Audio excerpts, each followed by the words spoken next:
Okay, we can start. Start with the salutation to the Buddha.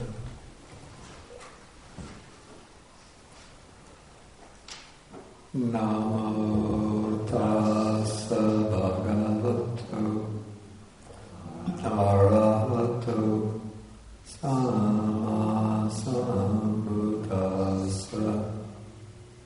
Namo tassa bhagavato arahato samma sambuddhassa. Namo tassa bhagavato arahato samma sambuddhassa.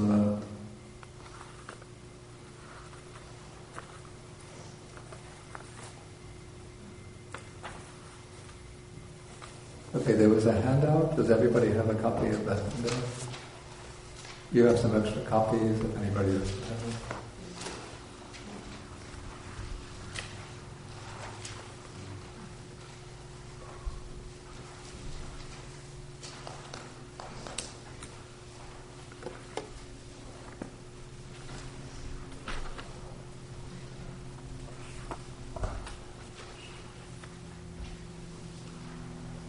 Everybody have a copy now? Good. This was quite a week this past week. We didn't have any electric power here at the monastery, and I think throughout this whole area, from Coles down to Westchester, and parts of New Jersey, parts of Connecticut. Excuse me? They're still out in Connecticut. Still not in Connecticut? Yeah. Sort of. Wow. Danbury and Bug still out. They don't have it. Wow, so we had no electric power, no heat, no running water.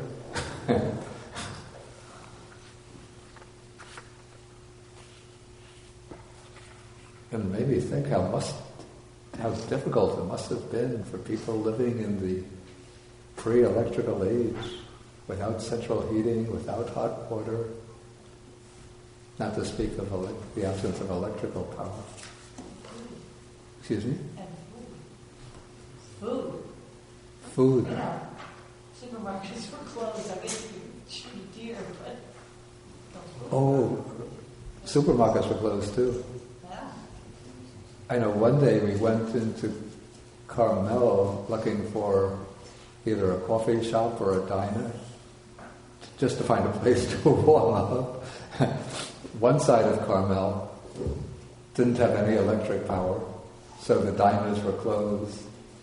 The other side, they had electric power, but there was 35, 40-minute waits to get admission, because everybody who didn't have power had gone to the diners and the restaurants to warm up. Okay, so now we are examining Sutta number 60. This is called the Apannaka Sutta, which is titled the Incontrovertible teaching. And in this teaching, the Buddha is going to examine a number of pairs of contrasting views. He begins with the examination of 3 pairs of contrasting views. And the first member of each pair is a kind of wrong view that was being propagated during the Buddha's time by some of the other teachers. And the other view, contrasting view, is a kind of right view that the Buddha himself upholds. And these views are especially important because the 3 of them, the 3 wrong views, constitute what is called in the Buddhist text niyata micchaditthi, which means the wrong view with fixed consequences or fixed destination.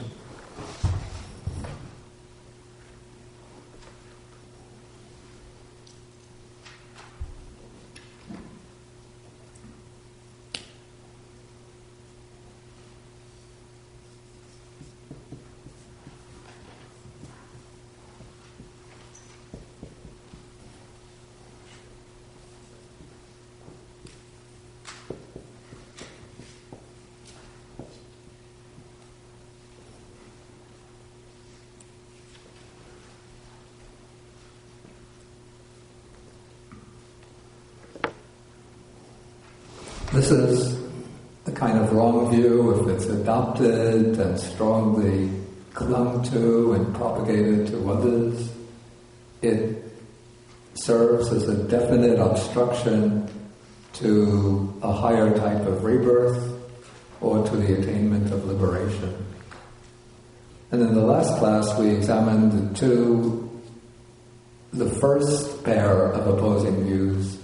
One is the view of what might be called moral nihilism, which holds that there's no result of good and bad deeds, no karmic result, but basically a person consists of the physical body composed of the four material elements, and when the physical body dies, then the whole life process, the whole process of consciousness, conscious experience comes to an end, and all of that person's good and bad deeds just vanish into nothingness, and there are no consequences that come back to that person in any form. So that is the view of moral nihilism. And the opposing view, which the Buddha upholds as right view, is the view of what we might call moral affirmation, the view that there is a result of good and bad deeds, that there is value in doing good deeds, that there is a continuation of the life process or consciousness after death, and as consciousness continues in new forms, one receives the results, the karmic consequences of one's good and bad deeds. Okay, now we'll come to the second pair of views, and in this case the wrong view is called the doctrine of non-doing, or the doctrine of inaction.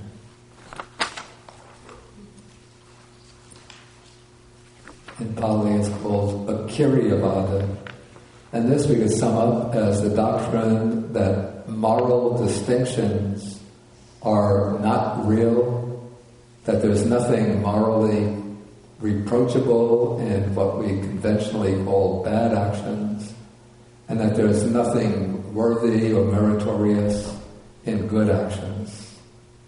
And here we have the view, the way it was propagated in the Buddha's time. Here I'm on page 510, paragraph 13. There are some recluses and brahmins who hold the view that when one acts or makes others act, if one mutilates or makes others mutilate, if one tortures or makes others inflict torture, when one inflicts sorrow, oppresses others, intimidates others, kills living beings, takes what is not given, breaks into houses, plunders wealth, commits burglary, highway robbery, seduces another's wife, speaks falsehood.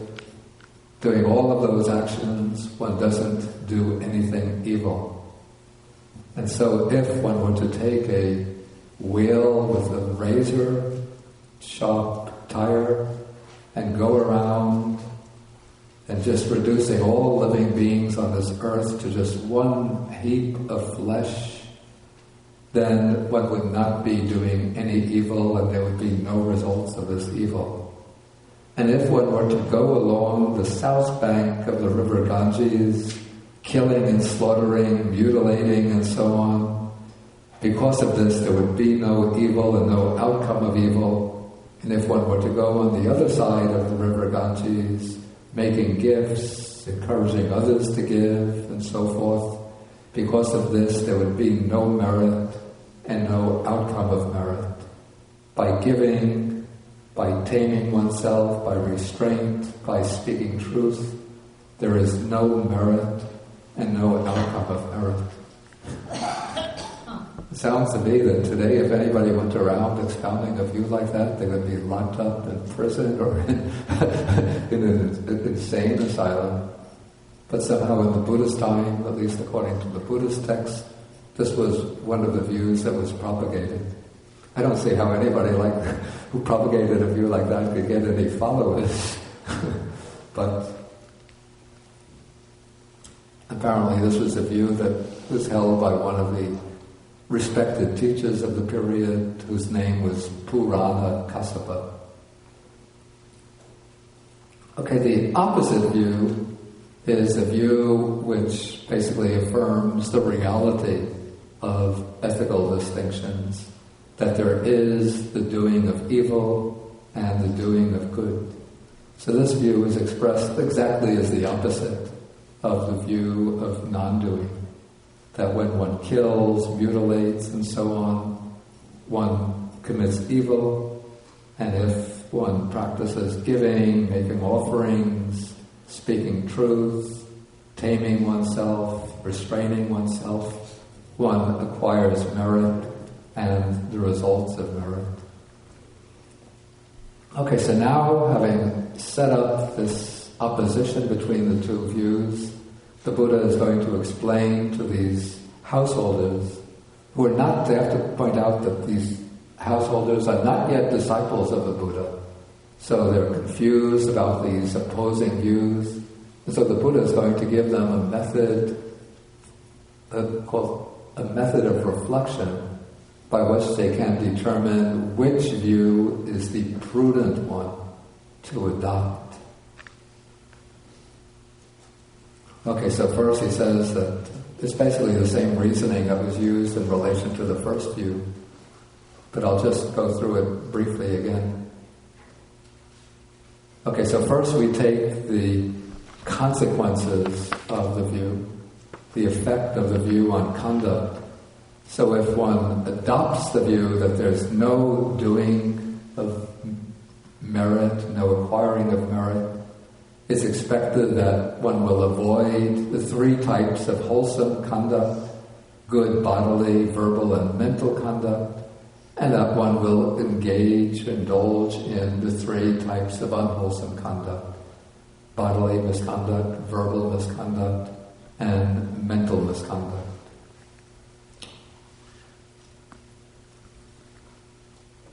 Okay, so this is the effect of the view on one's conduct.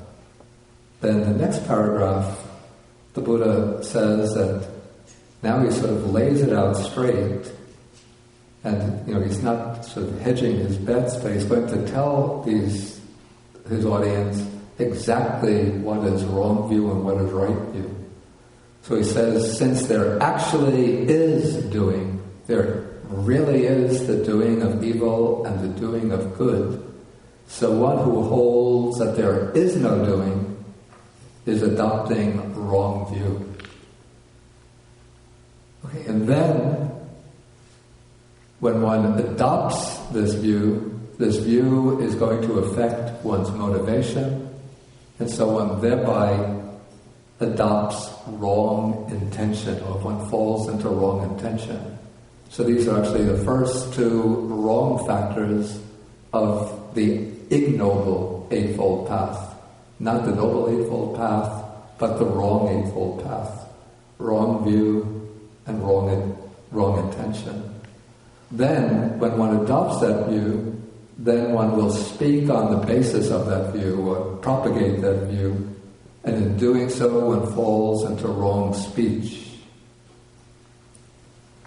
Okay, then when one asserts there is no doing of evil or of good, then one is opposing the arahats, here understood as the wise teachers, who hold that there is the doing of good and bad, of merit and demerit. And then if one convinces another to accept the thesis that there is no doing, then one is convincing him to accept a false teaching. And because of this, one praises oneself for gaining followers and disparages others, one denigrates others who oppose one's view. And so one then abandons any kind of good conduct one has been practicing and replaces it with corrupt conduct. And so one falls into wrong view, wrong intention, wrong speech, speaking a doctrine opposed to that of the noble ones, convincing others to accept wrong teaching, and then praising oneself and disparaging others.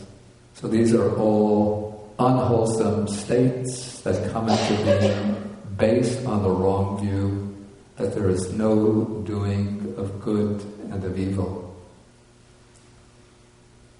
Okay, so now this is the way the wise person reflects on this. So he's going to consider this in the light of the teaching of rebirth. So he says that if there is no doing of good or of evil, then on the dissolution of the body, this person will make himself safe enough, since when the body passes away, since there's no good, no evil, there'll be no results of the good and evil deeds. But if there is the doing of good and evil, and if those good and evil deeds are going to have consequences in the next life, then with the breakup of the body after death, one will be reborn in one of the bad destinations, in the hell realms, or in the animal realm, or the realm of the tormented spirits. Okay, so then continuing, he reflects, now whether or not the word of those good recluses or brahmins is true, let me assume that there is no doing. So just hypothetically, he accepts the view that there's no doing of good, no doing of evil. Still, in adopting that view, this person will be censored by the wise as an immoral person, one of wrong view. So this is an important consideration for the Buddha, that one has to look for the views that one is to adopt to people who are considered wise, and then one has to reflect on how wise people will evaluate you on the basis of the views that you adopt and that you expound. Okay, so even if the view is, suppose the view, though he calls it wrong view, suppose it's correct, but still the wise people in the world will criticize you for holding that view. And that is a reason for not adopting it. Okay, on the other hand, if there is the doing of good and of evil, then this person makes an unlucky throw on both counts. That is, he is criticized by the wise here and now because he adopts that view, and then, since there is good and evil and a life after death, on the breakup of the body after death, he'll be reborn in a bad destination. And so on that basis, he has a reason for, if he reflects wisely, for rejecting the wrong view and adopting the right view. It's a kind of reflection based not really on higher spiritual aspirations, but just on, call it pure self-interest or prudent self-interest. Do I adopt a view which denies the validity of moral distinctions, and then if the view is right, I still get rejected by respectable people in mainstream society? And if the view is wrong, then I get rejected by them and get a bad destination after death. So in this way, he has strong reasons for rejecting that view.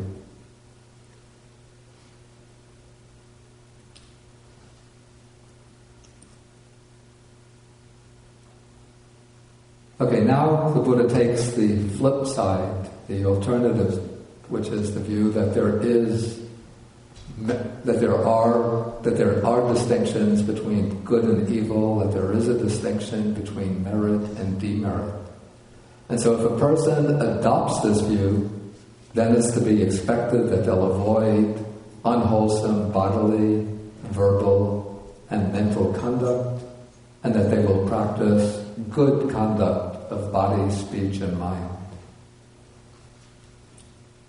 Then, since there actually is doing, one who holds the view that there is the doing of good and evil has a right view. On the basis of that right view, he'll form good intentions, so he'll have right intention. And when he tells others or teaches others there is the doing of good and evil, he'll be uttering right speech. And since there actually is doing, one who holds that there is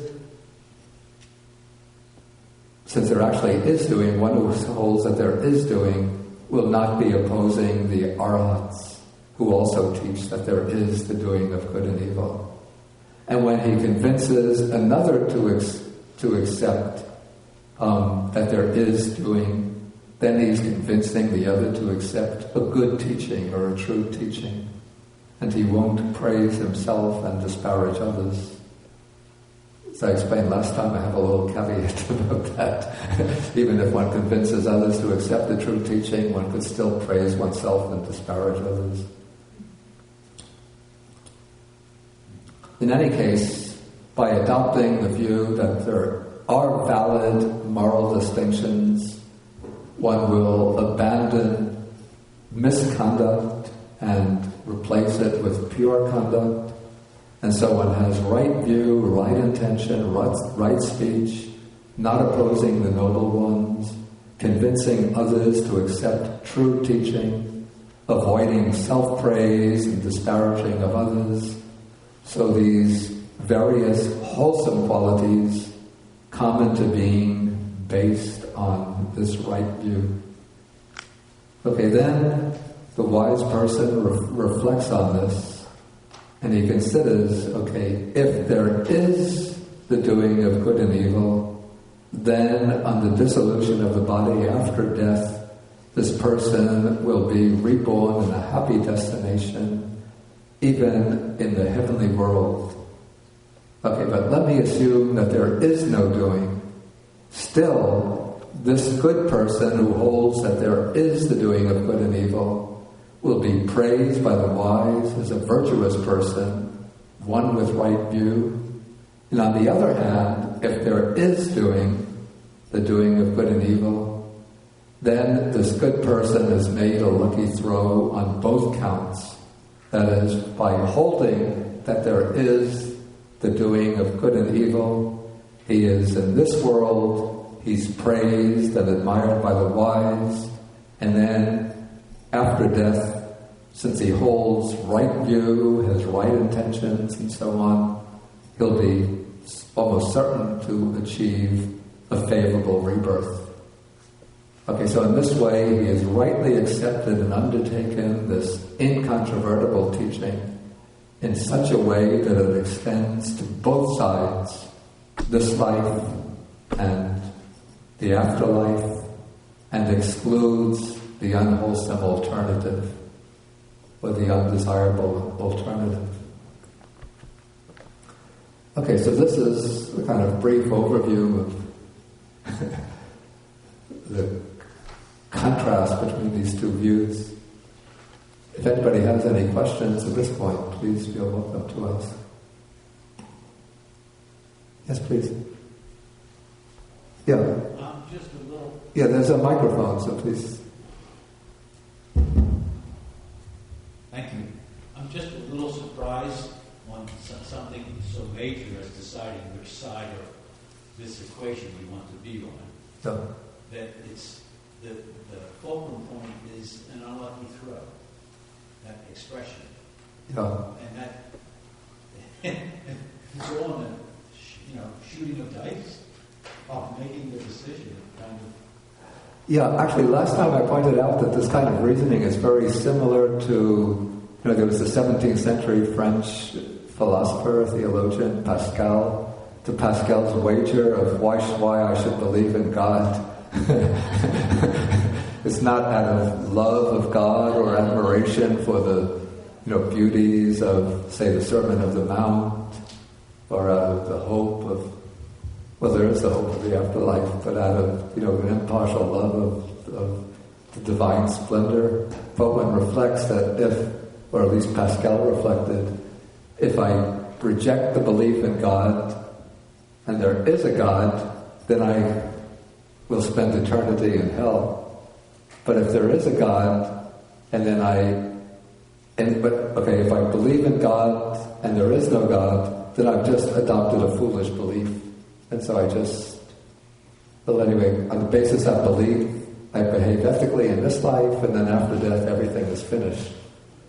Okay, but if I reject the belief in God, how does it go?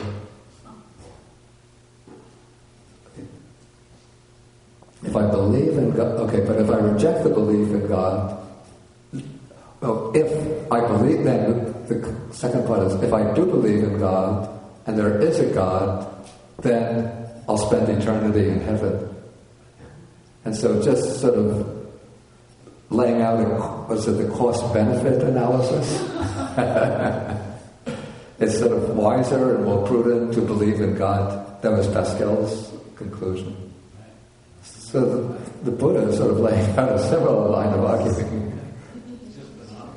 Yeah, Richard, you had... Two things. One, I think, I don't know, this doesn't work. Hello? Anyway, it doesn't matter. Two things. One, I think that is the throw a throw of a wager, or could it be the throw of divination? That is, of bones or something in order to foretell the future and see what's auspicious. Of what? Of divination. Yeah, divination rather than a wager to see whether the throw, like fortune tellers will sometimes throw bones and so on, and you'll see bones. I see bones. Yeah, it was I believe a fairly common practice. The other thing, I think it's actually a throw. I don't have the Pali text with me, but I think it's referring to throwing dice. Okay. Like a gambler, yeah.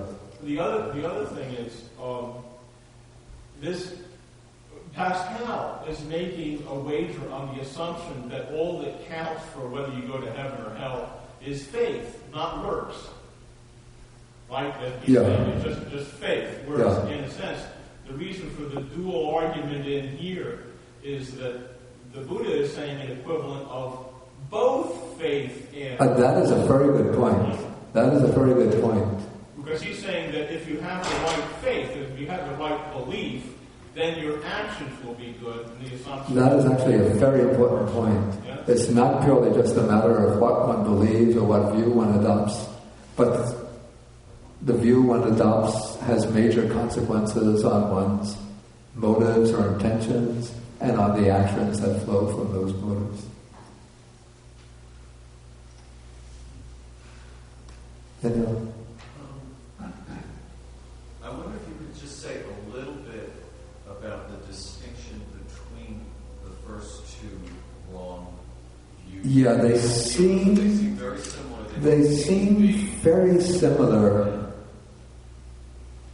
And yet they're always stated in the text,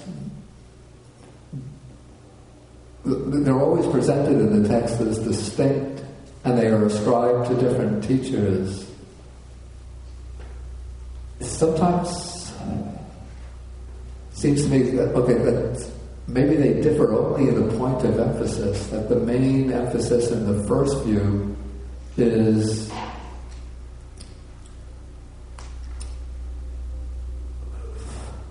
that there's no continuation of the life process or of consciousness after death. The view is stated more fully in Sutta 76.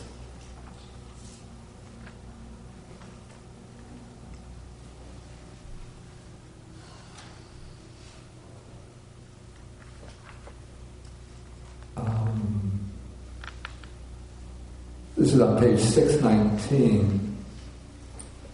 In paragraph 7,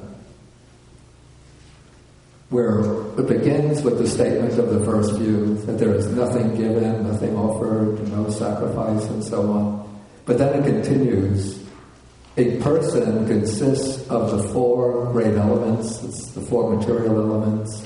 When he dies, each of the elements returns to its external source. Four men carry away the corpse. The then the funeral orations last as far as the child ground. Even when the worst rascal dies, everybody praises the good deeds that he did to humanity. He was even Richard Nixon was a man of integrity who strived to serve his country to the best of his ability. Okay, then the bones whiten, burnt offerings end with ashes. So giving is a doctrine of fools and so on. Then the last sentence is the key point. Fools and the wise are alike cut off and annihilated with the breakup of the body, and after death they do not exist. So that is the main, the thrust of the first view. The second view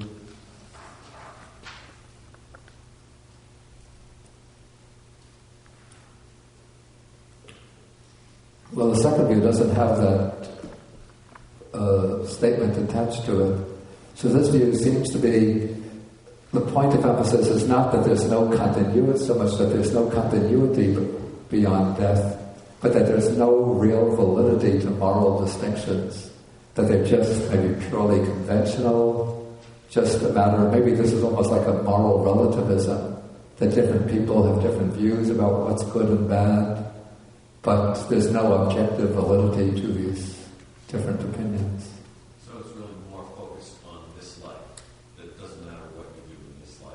It isn't really, it seems so. Really looking at consequences in It seems so, but there is the way the person who's reflecting on them pulls out, develops his moral reflections.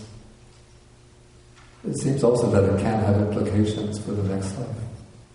But we never, at least in the text, I haven't seen this view connected with a specific statement about whether there is an afterlife or not.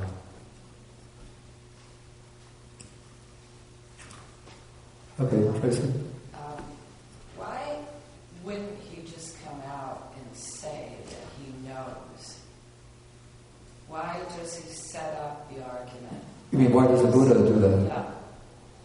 I guess he's not trying to impose his authority on the people who are listening to him. Because these people at the point where the discourse begins, they're not his followers. So he's not saying, you've taken refuge in me, I'm the Buddha, I'm the one who knows and sees. But probably different teachers came to passing through this village and gave discourses, and so these people would have been exposed to different teachings, and they don't know which to accept. And so the Buddha is just trying to lay down lines of reflection that they can use to decide what kind of views to accept and what to reject, without basing the views on his own authority as an enlightened one. Okay, Richard. Yeah, is there a reason that this isn't in the Digha Nikaya? Because the Digha Nikaya generally has dialogues with non-Buddhists. Yeah. And this is kind of odd in the Majjhima Nikaya, isn't it? The principle for, at least in theory, the principle for distinguishing texts between the Digha and the Majjhima is length. Yeah. So apparently this seems pretty long to me. It's long. And I guess that to some extent decisions are a bit arbitrary. It could be in some of the other early schools, I'm not sure about this, could have wound up in the Digha Nikaya, or their counterpart of the Digha Nikaya. I'm not sure. But in the form, if you take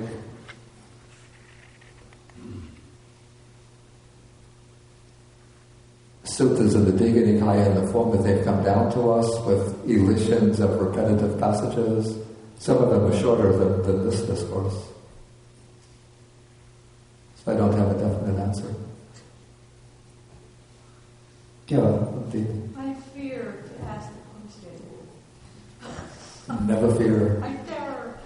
I have two questions. Well, the first question is, am I right in my understanding that even if you behave beautifully in this life, but you don't believe in heaven and hell, that it's not going to end well. This is a point, I brought this up the last time. It's an important point.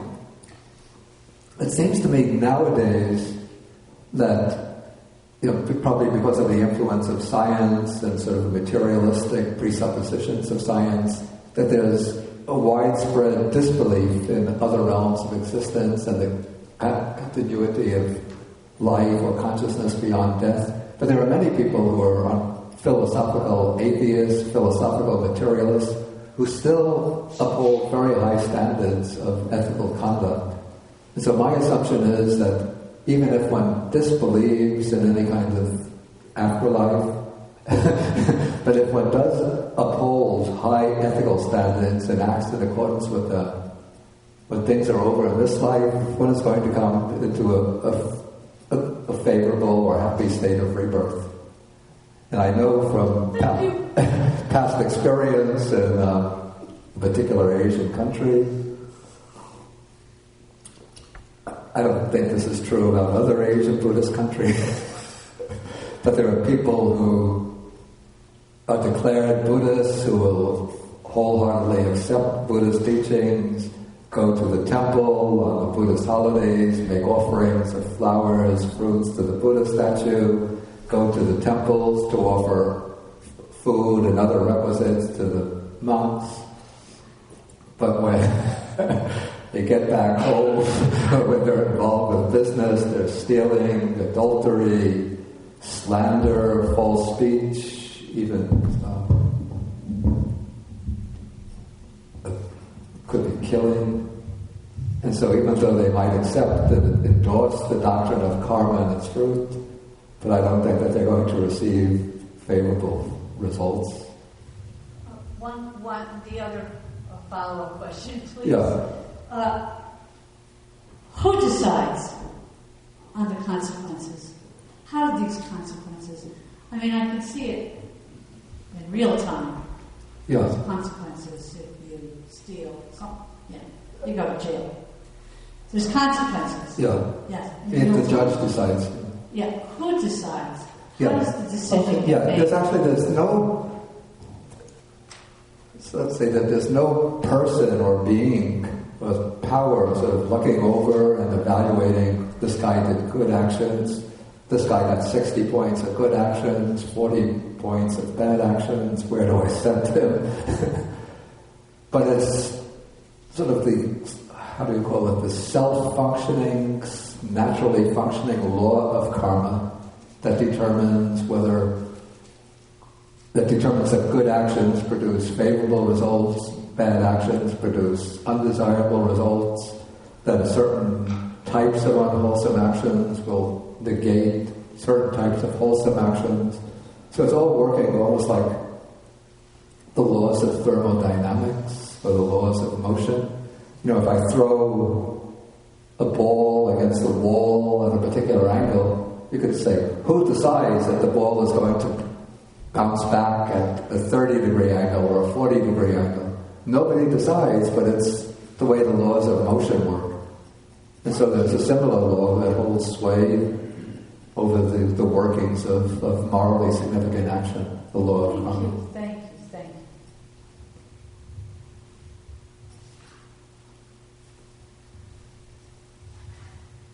Okay, any further questions?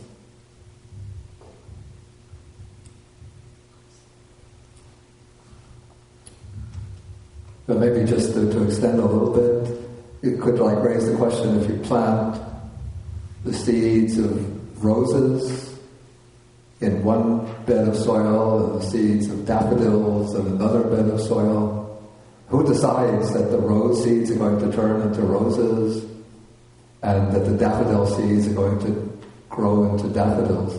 The deer, the birds. Well, the deer decide whether, supposing that they don't get to eat the seeds, that the seeds remain there. It's the law of nature. Or let's say husband and wife have relations, which genetic characteristics of the father are going to get into the child, which genetic characteristics of the mother will get into the child, how will they balance each other out. Nobody decides, it's just the work.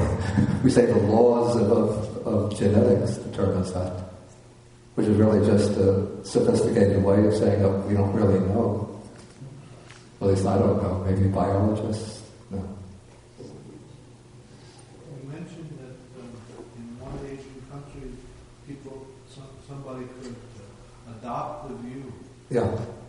And then they're actually... Wait, take the microphone. Adopt the view, which would be in keeping with Buddhist teachings. Yeah. But in fact, their actions were different. But is that really adopting the view? Yeah, this is a point one could sort of debate, at least in theory. You know, if you ask them, do you accept such and such a view, they'll say, yes, I do. But their actions, in a sense, say that their actions belie their beliefs. So even though they might profess the view, but they really haven't taken it into themselves. Isn't that the point of the view? Oh, definitely. Yeah. But take the microphone. People aren't necessarily entirely rational all the time. Yeah. Some people are more consistent than others. Some people have habitual ways of behaving that are better habits than others. They both may have the same belief, but one person's habitual habits incline him to behave well more often than another person. That is actually true as well. That is true. So maybe I have to sort of backtrack and say that it is possible that the person can intellectually accept a certain view, but... And he may even have remorse after... Exactly. Not after indulging in some vicious gossip. I shouldn't have said that. Exactly, yeah. But he's had the habit of gossiping. Yeah, that's very true also. Yeah, good point. Okay, let us continue because we'll take one more question.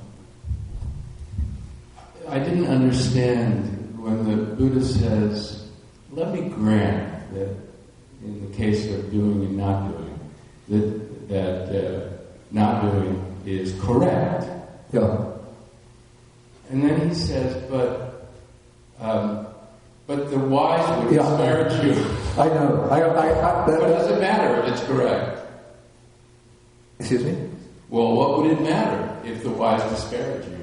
If the view is correct. Yeah, that occurred to me too. But it's just a way of reasoning, I think. Okay, thank you. Okay, let us continue because I want to try to finish the sutta today.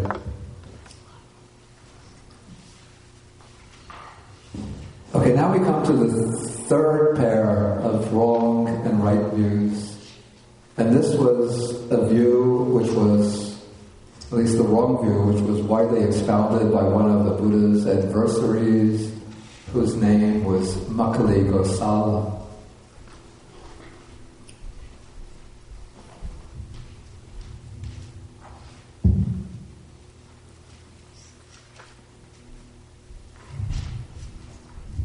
Okay, this is on page 513, and this is called the doctrine of non-causality. It's in Pali is called Ahetukavada.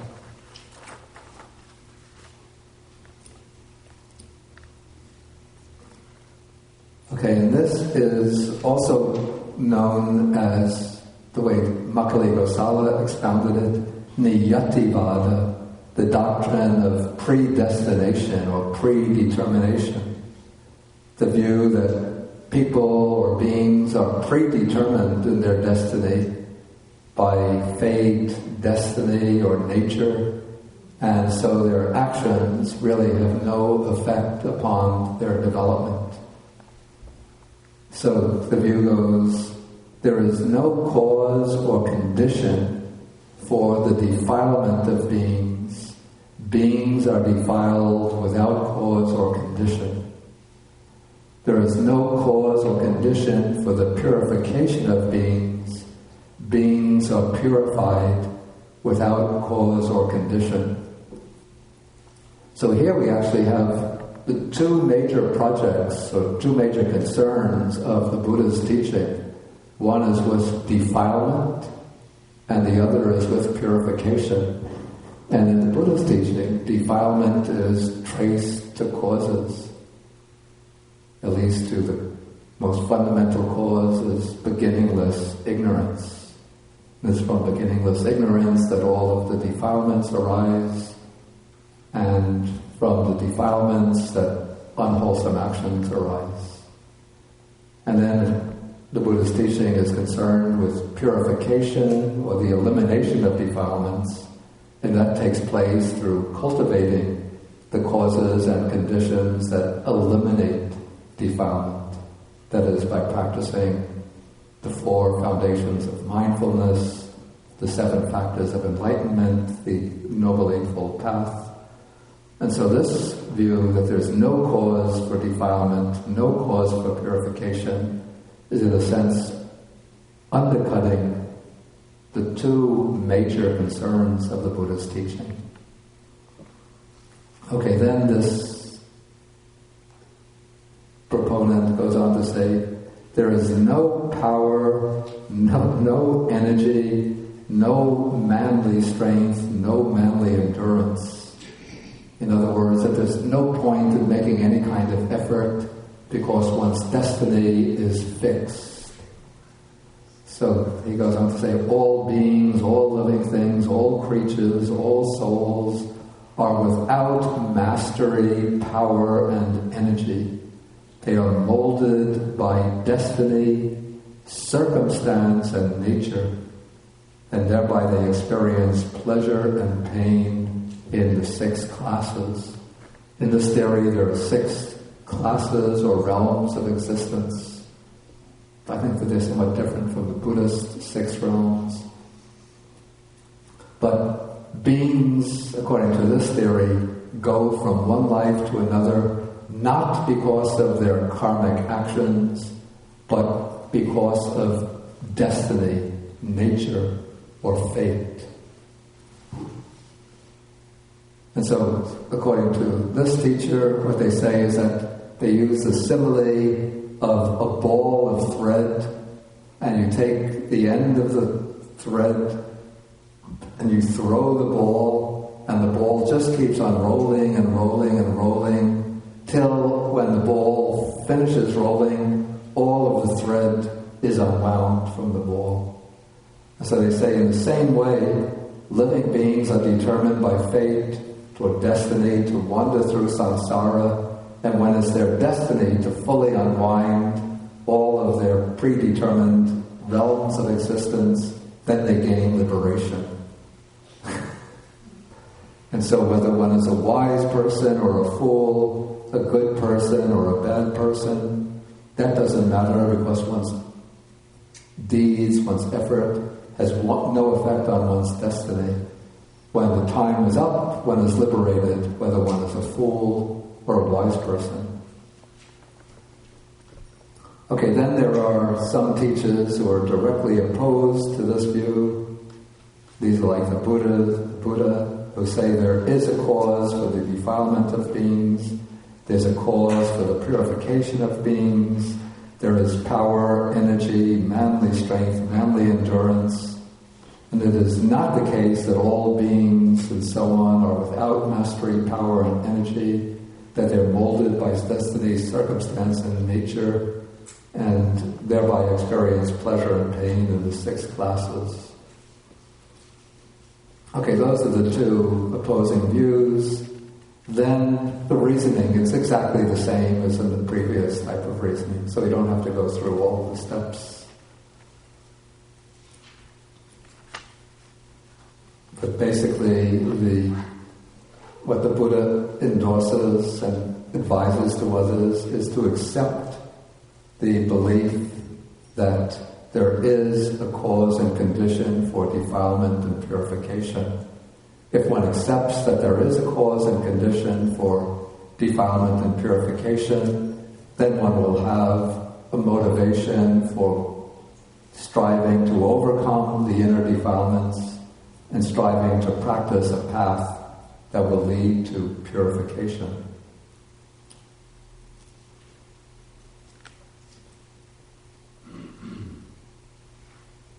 Okay, any questions about this view?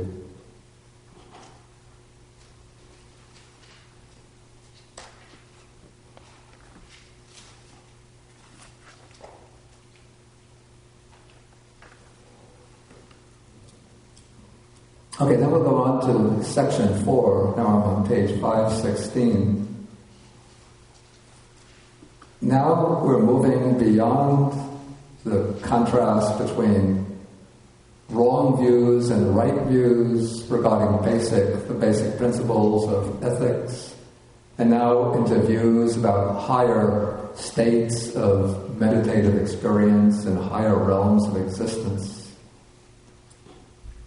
Okay, so here we have some ascetics who hold a view that there are definitely no material realms, there are no immaterial realms or formless realms. So what are the formless realms? Well, these are called the arupa dhatu or arupa bhava.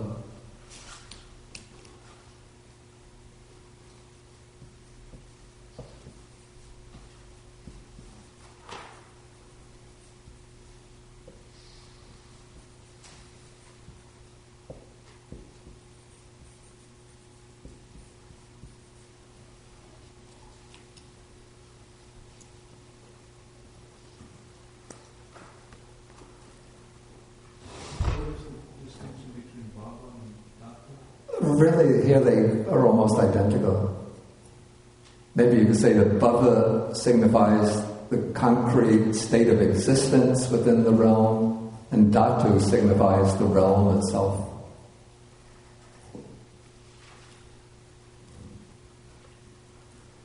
Okay, now, according to Buddhist cosmology, the universe of sentient beings is divided into 3 tiers or 3 levels.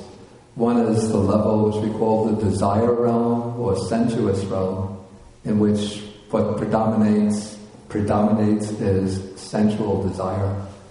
So the human existence belongs to the sensuous or desire realm, along with the animal realm, the realm of the hell realms, the realm of afflicted spirits, and then above the human realm there are 6 heavenly realms in which sensual desire is still present. Above the desire realm there is another realm called the form realm, in which there's still material form, still substance or matter, but sensual desire has been attenuated. So the beings in the form realm enjoy very deep states of meditative bliss, but they still have physical bodies and can interact with one another. Above the form realm is the formless realm. And in the formless realm, there's no substance or matter at all. But these are 4 planes of existence in which the living beings consist entirely of mind. All their experience is purely mental experience. There's no perceptions of matter, no physical bodies, no perceptions of matter. And these form realms are the realm of the infinity of space, or the plane of the infinity of space, the plane of the infinity of consciousness, the plane of nothingness, and the plane of neither perception nor non-perception. Don't ask me to describe what life is like there. Yeah. Those sound Exactly. But can one in the desire realm achieve those? One can achieve those meditative states in the desire realm. Now, the point is that all the realms or planes of existence, or all realms of existence, are in a sense the manifestations or consequences of the karmic activities of living beings. So we ourselves have done in the past karmic activities which have led us, directed us into the human realm, into the human existence, into the desire realm. But in the human realm, we're capable of creating karma that can lead to any of the other states of existence. So in the human realm, we can create the karma that will lead to we engage in really bad, heavy, unwholesome actions. Then we create the karma that could lead to the hell realms. Or we could create, by practicing generosity, helpfulness, good, virtuous conduct, we could create the karma that will lead to the sense-sphere heavens. But then, by developing higher meditative states, what's called the jhanas, the meditative absorptions, that is generating the karma that leads to rebirth into the form realm. And then beyond the 4 jhanas, there are 4 other meditative attainments called the formless or immaterial attainments. And attaining those meditative states and gaining mastery of them creates the karmic disposition for rebirth into the formless realms. And then which particular formless realm one will be reborn into depends upon which of the formless meditations one masters and practices most often, delights in, and generally abides in.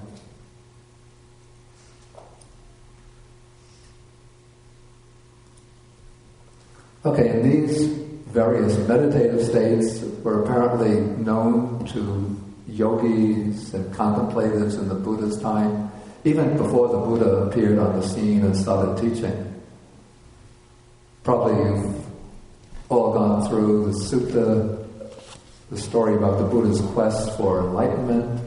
When he trained before his enlightenment, he trained under 2 of the famous meditation masters of his period. And one of them, the first one that he went to, led him to master the attainment of nothingness, the 3rd formless attainment. And then the other teacher that he went to, the second one, led him to master the 4th formless meditation, the base of neither perception nor non-perception. And yet the Buddha wasn't satisfied with those attainments because he saw that they were just conditioned meditative states of samadhi, which would lead back to the realms, which would keep him within the cycle of birth and death. And he was seeking liberation from the complete cycle. And so for this reason, the Buddha left his meditation teachers and went off to discover his own path to enlightenment.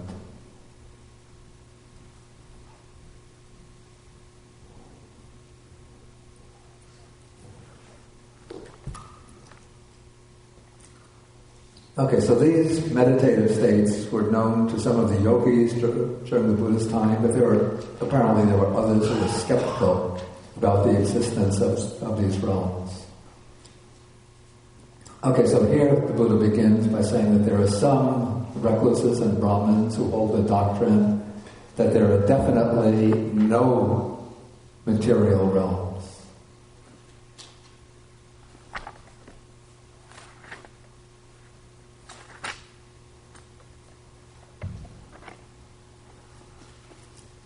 And then there are some teachers who are opposed to them and say there definitely are these formless or immaterial realms. Okay, so these are the 2 opposed doctrines, and then this is how the wise man reflects. Okay, first he considers that there are some teachers who say that there are definitely no immaterial realms, but that has not been seen by me. So he hasn't been able to determine for himself that there are no immaterial realms. And also there are some ascetics who hold that there definitely are immaterial realms, but that has not been known by me. Okay, so since he hasn't been able to ascertain either of these positions for himself, then he concludes that it wouldn't be proper for him to assert categorically, only this is true, anything else is wrong. But now he's going to consider the consequences. Okay, so as for the view that there are definitely no immaterial realms, if this position is true, then it is certainly still possible that I might be reborn among the gods of the fine material realms, that is the form realm, who consist of mind. But that is it. It would seem to me that he's saying that I would have some motivation for practicing the jhanas and then taking rebirth in the form realm. But if I accept that there are no immaterial realms, then I have no motivation for trying to practice beyond the jhanas to reach the immaterial meditations. Okay, but now, as for the teachers who hold that there definitely are immaterial realms, if their word is true, then it is certainly possible that I might be reborn among the gods of the formless, of the immaterial realms, who consist of perception. That is, if he accepts, the way I understand it, if he accepts that there are immaterial realms, then he'll have a motivation for practicing to attain the immaterial meditative states, and as a result of those attainments, he could be reborn in the immaterial realms. Okay, then again some reflection based on prudence. The taking up of rods and weapons, quarrels, brawls, disputes, recrimination, malice, and false speech are seen to occur based on material form. That is, we have bodies, and because we have bodies, there can be physical weapons, and with our bodies we have speech, and so we can quarrel with one another, dispute with one another, backbite, and engage in false speech. But in the formless realm or immaterial realms, where there are no bodies, there's no physical violence, none of these types of malicious or harmful speech. So reflecting in this way, he practices to turn away from material form in order to achieve the formless meditations with the aim of gaining rebirth in the formless realms. Okay, so this is considered maybe the wiser position. It seems that the Buddha doesn't actually here try to adjudicate between the two positions, but the implication is that for a meditator it's wiser to accept the position that there are the formless states, even though they're not desirable as the final goal of the spiritual life. But for one who seeks to be freed from the limitations and the drawbacks in material form, having a belief in formless realms serves as a motivation for practicing meditation to transcend the form realm. Okay, now we come to the last pair of opposing views, which is, well, the first view is that there is definitely no cessation of being. This is, the expression used here is bhava nirodha, which elsewhere is used as a synonym for nibbana.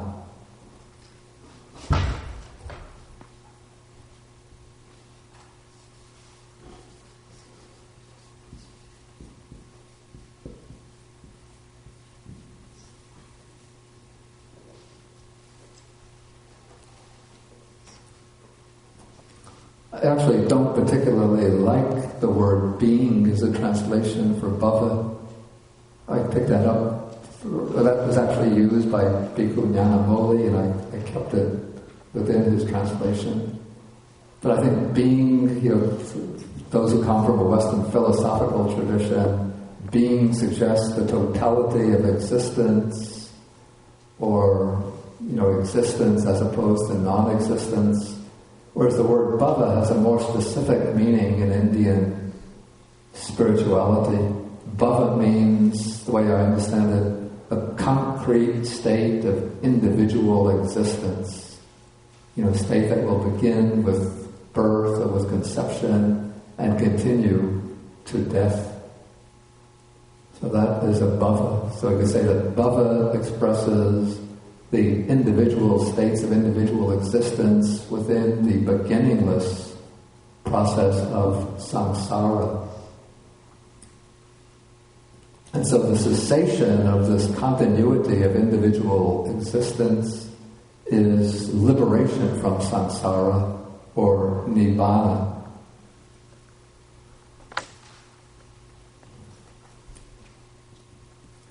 Okay. So that is the view of some ascetics who seem to be holding that there's no liberation from samsara, or maybe they hold that since a person completely expires with death, that there's no need to seek any kind of spiritual liberation from samsara. Okay, the opposite view is the view held by those teachers who say there definitely is a cessation of being, a cessation of existence. Okay, so now the wise person reflects thus. Okay, he reflects that some teachers say there's definitely no cessation of being, but that hasn't been seen by me. And other teachers say there definitely is a cessation of being, but that has not been known by me. So if I were to take up either of these positions and say, this is the truth, the opposing position is wrong, that wouldn't be appropriate, because I don't know or see this myself. So now he reflects on the consequences. That as to those teachers who say there definitely is no cessation of being, if their word is true, then it is certainly possible that I might reappear among the devas or gods of the immaterial realms. Recently it's not completely clear to me. Maybe we'll come back to that. Let's just continue and see how it unfolds. But as to the ascetics or the teachers who hold that there definitely is a cessation of being, if their word is true, then it is possible that here and now I might attain final nibbana.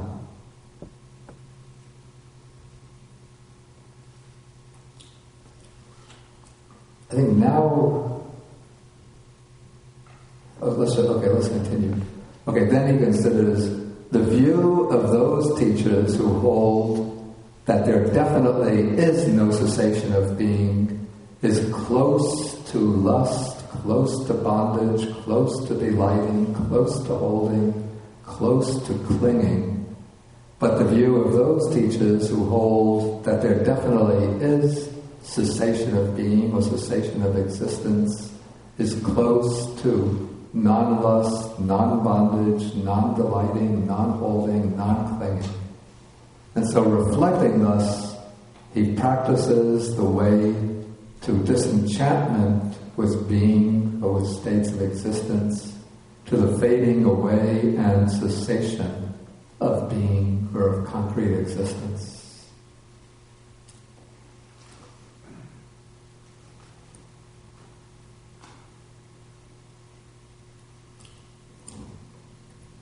Okay, now sort of the way I would understand this, the teachers in the first category who say that there's definitely no cessation of existence might be those who have attained the formless meditations, like the sphere of infinite space, sphere of infinite consciousness, sphere of nothingness, sphere of neither perception or non-perception, and then say that this is the final goal of the spiritual life.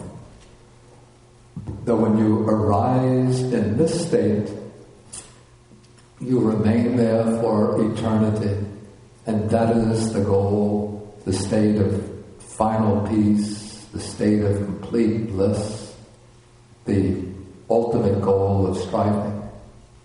And so if one accepts that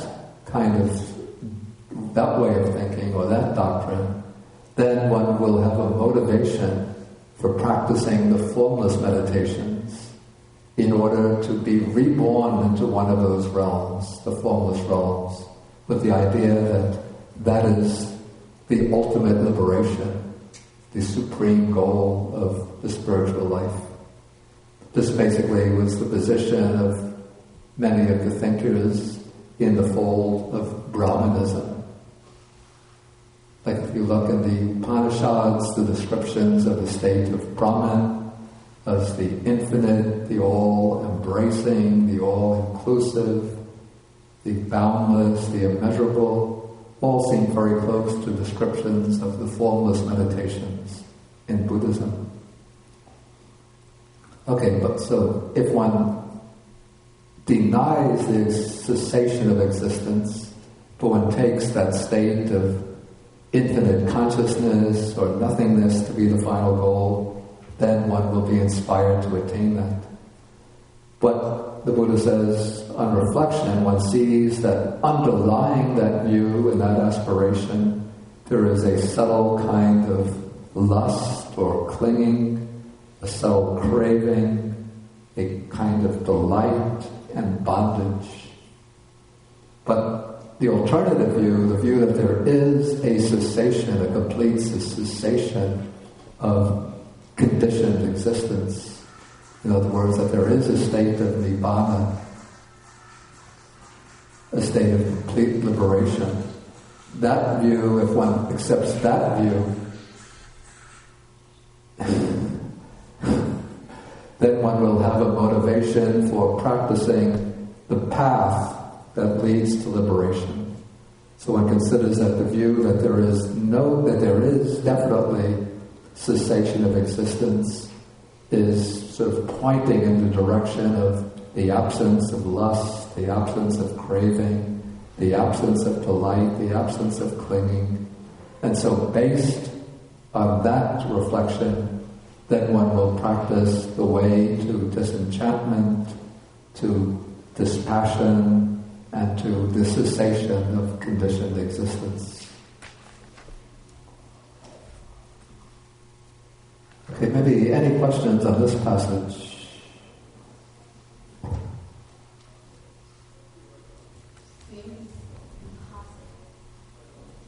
They take the microphone. It just seems relentless and impossible. Impossible? What? Just, when I hear this or when I read this, knowing that I'm at the bottom end of the spectrum. Put the microphone. Knowing that I'm at the bottom end of the spectrum, it just seems so colossal.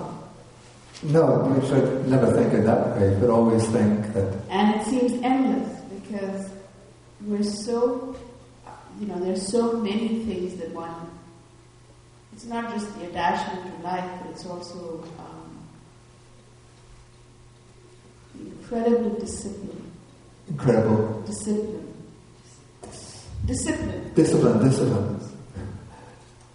I think it's always good to think just in terms of taking little steps and progressing bit by bit.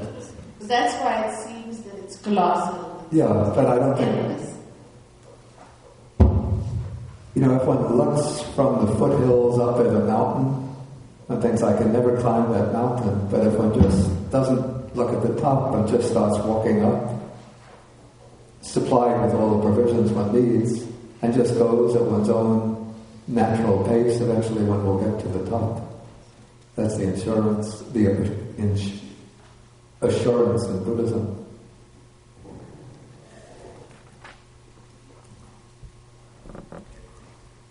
Okay, the rest of the sutta, I just want to wrap it up, is actually just a kind of recapitulation of what was taught, laid out in earlier suttas.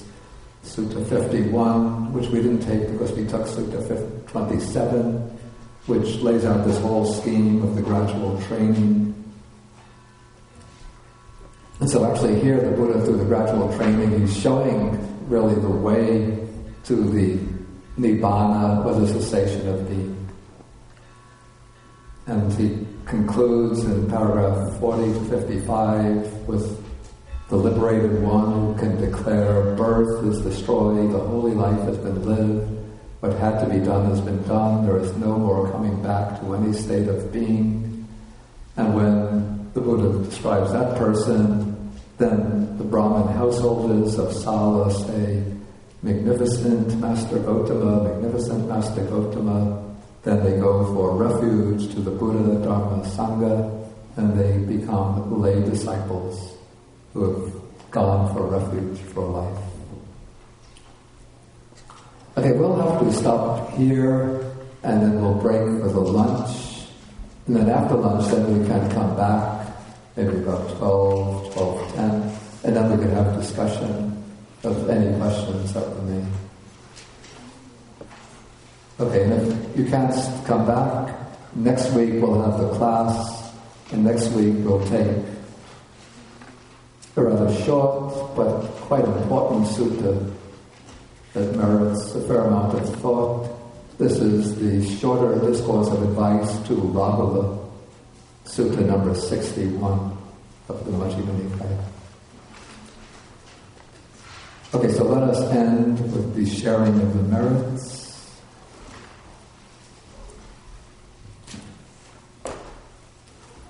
Okay, so we share the merits with the devas, the bhutas, the fair spirits, the nagas. Don't say, the wise man reflects, if there are devas, if there are nagas, if there are fair spirits, then the merit that I transfer will go to them. If there are no devas, no nagas, no fair spirits, still I'm developing a wholesome state of mind.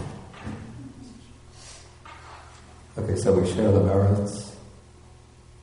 Akasata Brahmata Deva Naga Mahedika Punyantang Anumodika Chiram Rakantu Sasanam Akasata Brahmata Deva Naga Mahedika Punyantang Anumodika Chiram Rakantu Desanam Akasata Jumata Deva Naga Mahedika Punyantang Anumodika Chiram Rakantu Mam Param Etavata Hehi Sampadam Punya Sampadam Sabbe Devanumodantu Sabba Sampati Siddhya Etavata Mehi Sampadam Punya Sampadam Sabbe Bhutanumodantu Sabba Sampati Siddhya Etavata Mehi Sampadam Punya Sampadam Sabbe Satanumodantu Sabba Sampati Siddhya Pavarupadaya Vijitato Etantare Satakaya Upapana Rupya Rupicha Sanya Sanino Dukha Pavuchantu Pusantu Nibutin.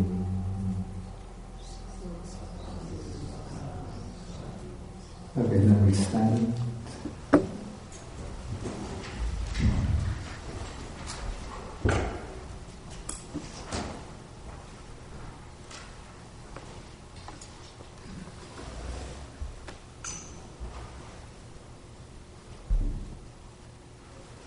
We do 3 bows to the Buddha.